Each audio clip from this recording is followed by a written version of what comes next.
अस्सलाम वालेकुम दोस्तों, क्या हाल चाल है? कैसे हैं आप सब? उम्मीद करता हूं मेरे तमाम दोस्त भाई बखैर ऑफियत होंगे और मज़ों में होंगे। Welcome back to another video. आज हमारे पास टोयोटा CHR आई है और CHR जो है बिल्कुल एक्सेलरेशन नहीं कर रही थी और ईवी मोड पे भी नहीं जा रही थी। तो चलते हैं, इसको स्कैन करते हैं और चेक करते हैं कि इसके ऊपर कौन सा ट्रबल कोड आ रहा था, इस ट्रबल कोड के आने की रीज़न क्या है। इंस्ट्रूमेंट क्लस्टर के ऊपर दो तरह के एरर पॉपअप हो रहे थे। एक एरर आ रहा था चेक द हाइब्रिड सिस्टम और दूसरा एरर हमारे पास आ रहा था प्री कोलिजियस सिस्टम का। दोनों एक ही फॉल्ट कोड से रिलेटेड थे। और इसके साथ ही दोस्तों, जब आप ये ट्रबल कोड देखें इंजन कंट्रोल मॉड्यूल के ऊपर जो ट्रबल कोड लगा हुआ है, आपने कमेंट सेक्शन में ज़रूर बताना है कि ये ट्रबल कोड देख के आपके माइंड में क्या चीज़ आई है कि एक ट्रबल कोड किस चीज़ का हो सकता है। कुछ भाइयों ने तो थंबनेल के ऊपर इस ट्रबल कोड को देख लिया होगा कि किस चीज़ का ट्रबल कोड है। तो आप कमेंट सेक्शन में लाजमी बताएं कि जब आपने ये ट्रबल कोड देखा तो आपके जहन में क्या चीज़ आई कि किस चीज़ का एक्चुएटर है। इस गाड़ी के ऊपर दोस्तों जो ट्रबल कोड आ रहा था वो एक्चुएटर का आ रहा था, एक्चुएटर फेल का आ रहा था। Actuator power supply short to ground आ रही थी या फिर ओपन सर्किट का आ रहा था। लेकिन हमें ट्रबल कोड के डिस्क्रिप्शन के अंदर ये नहीं बताया जा रहा था कि किस चीज़ का एक्चुएटर है। मैंने जब इस ट्रबल कोड को देखा तो मेरे जहन में यही क्वेश्चन आया कि हमारे पास जो ट्रबल कोड में आ रहा है एक्चुएटर का, तो ये कौन से एक्चुएटर के बारे में बात की जा रही है कि कौन सा एक्चुएटर शॉर्ट टू ग्राउंड है या फिर ओपन सर्किट का है। इस गाड़ी का मॉडल ईयर 2020 है और 2016 से ऑनवर्ड टोयोटा की जितनी भी गाड़ियां हैं उनके अंदर जो कोडिंग होती थी, जो हमारे पास ट्रबल कोड आते थे, वो सारे ट्रबल कोड जो हैं वो अब चेंज कर दिए गए हैं। कोड नंबर्स जो हैं वो चेंज कर दिए गए हैं।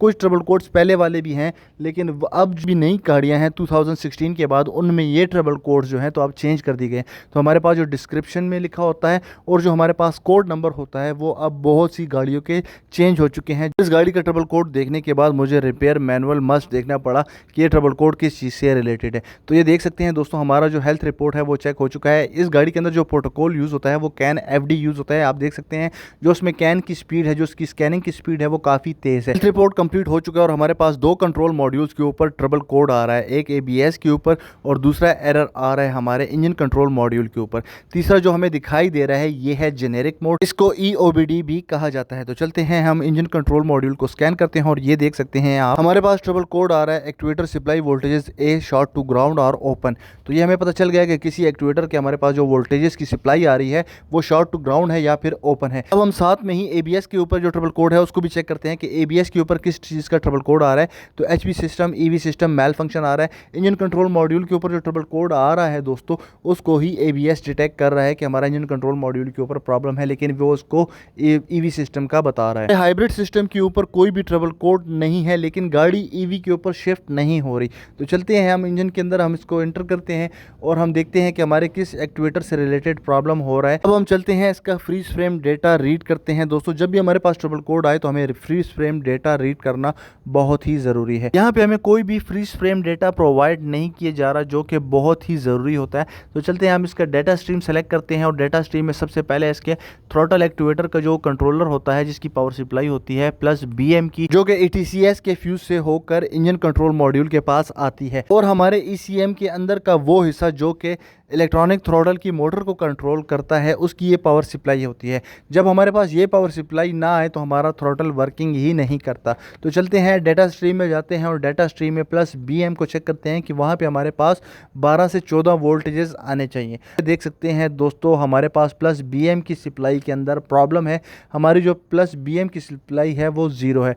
तो इस पावर सप्लाई हमारे, तो ये पता चल गया, हमें ये मेक श्योर हो चुका है कि हमारे थ्रॉटल एक्चुएटर के बारे में बात की जा रही है, लेकिन इसको रिपेयर मैनुअल में चेक करना बहुत ही ज़रूरी है। चलते हैं रिपेयर मैनुअल की तरफ और रिपेयर मैनुअल में इस ट्रबल कोड को चेक करते हैं कि हमारा जो मैन्युफैक्चरर है वो हमें क्या इन्फॉर्मेशन प्रोवाइड करता है इस ट्रबल कोड से रिलेटेड और हमारी किन किन चीज़ों में प्रॉब्लम हो सकता है।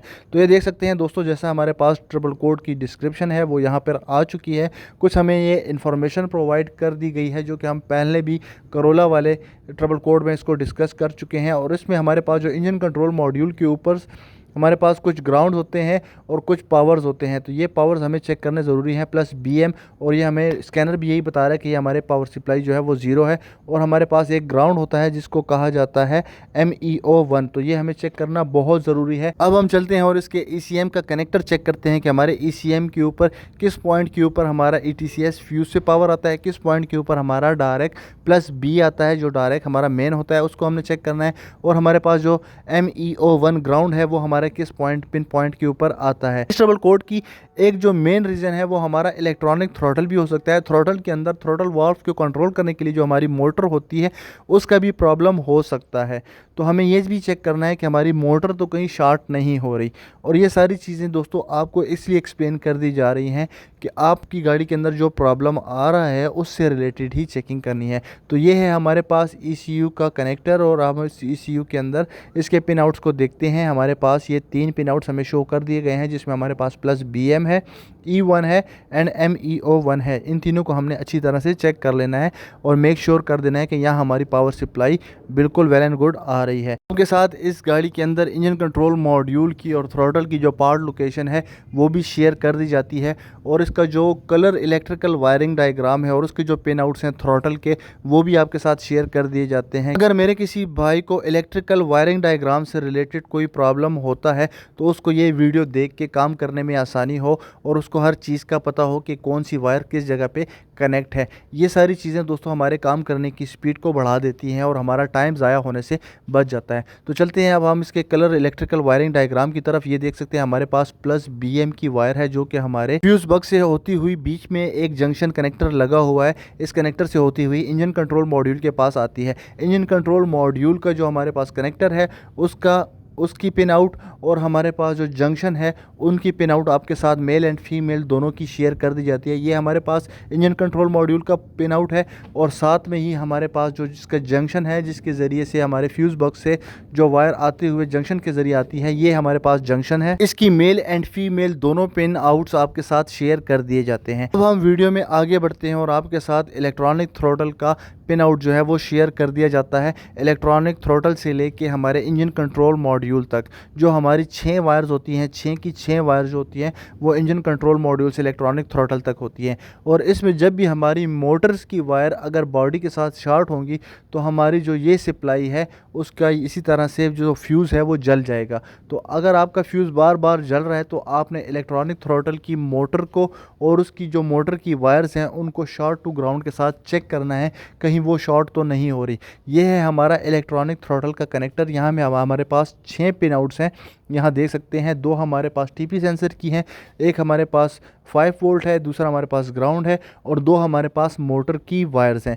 तो ये 2 मोटर्स की वायर को चेक करना बहुत ही ज़रूरी है। मोटर की जो हमारे पास वायर्स हैं वो शील्डिंग वायर में है ताकि उनका जो सिग्नल्स है, जो पल्स विद मॉड्यूलेटेड सिग्नल है वो रास्ते में डिस्टर्ब ना हो, इसलिए इसको शील्डिंग वायर में किया जाता है। तो ये देख सकते हैं ये हमारे पास इलेक्ट्रॉनिक थ्रॉटल का कनेक्टर है और ये हमारे पास इंजन का कनेक्टर है जो कि आपको बता दिया गया और इसको आप देख सकते हैं, ये जूम करके भी आपको बता दिया जाता है कि इसके जो पिन आउट्स हैं वो कौन सा पिन आउट कहाँ पे है, वो आप उसका स्क्रीनशॉट लेके भी अच्छी तरह से चेक कर सकते हैं। तो हम चलते हैं गाड़ी की तरफ और गाड़ी में जाते ही चेक करते हैं सबसे पहले ETCS के फ्यूज़ को कि हमारा ETCS का फ्यूज़ सही है या नहीं है, क्योंकि ETCS का जो फ्यूज़ है ये हमारी पावर सप्लाई है जो कि इंजन कंट्रोल मॉड्यूल को जाती है। तो सबसे पहले हम इस फ्यूज़ को चेक करते हैं जो कि यहाँ पे हमारे पास सेकंड रो में 4 नंबर के ऊपर लगा हुआ है। यहाँ से आपको बताता हूँ, यहाँ से देखें ये 4 नंबर के ऊपर हमारा ETCS का फ्यूज़ लगा हुआ है। तो अब हम चलते हैं और वहाँ पे फ्यूज़ बॉक्स के अंदर इस फ्यूज़ को निकाल के चेक करते हैं। जब हमने इस फ्यूज़ को चेक किया दोस्तों तो ये फ्यूज़ डैमेज हो चुका था और इस फ्यूज़ को हमने क्या करना है, इस फ्यूज़ को हमने रिप्लेस करना है और आपको दिखाते भी हैं कि ये फ्यूज़ 10 एम्पेयर का फ्यूज़ है जो कि ब्लोन आउट हो चुका है। इसको हमने निकाला है और ये देख सकते हैं ये है हमारा फ्यूज़, इस फसाद की जड़, और इसको हमने निकाल के फेंक दिया। दूसरा फ्यूज़ हमने लगाया है और हमारे पास प्लस BM के वोल्टेजेस आना स्टार्ट हो चुके हैं। गाड़ी को हम स्टार्ट करते हैं और स्टार्ट करके चेक करते हैं, गाड़ी EV मोड के ऊपर स्विचिंग करना भी स्टार्ट कर चुकी है और गाड़ी बिल्कुल ठीक है। और हमारा जो प्लस BM के जो वोल्टेजेस थे यहाँ देख सकते हैं हमारे पास 14 वोल्टेजेस आना स्टार्ट हो चुके हैं। इट्स मीन कि हमारा जो प्रॉब्लम था वो हमारे फ्यूज़ के अंदर था। और हमारे जितने भी इस ट्रबल कोड से रिलेटेड जितनी भी चीज़ें होती हैं दोस्तों, सारी की सारी आपके साथ यहाँ पे डिफ़ाइन कर दी गई हैं और आपके साथ इलेक्ट्रिकल वायरिंग डायग्राम भी इसका शेयर कर दिया गया है। उम्मीद करता हूँ मेरे तमाम दोस्तों भाइयों को ये वीडियो पसंद आई होगी, ये वीडियो आपको अच्छी लगी होगी। वीडियो आपको अच्छी लगी हो, वीडियो आपको पसंद आई हो तो चैनल को लाइक शेयर एंड सब्सक्राइब ज़रूर करें। मिलते हैं नेक्स्ट वीडियो में, तब तक स्टे ट्यून। अल्लाह हाफिज़।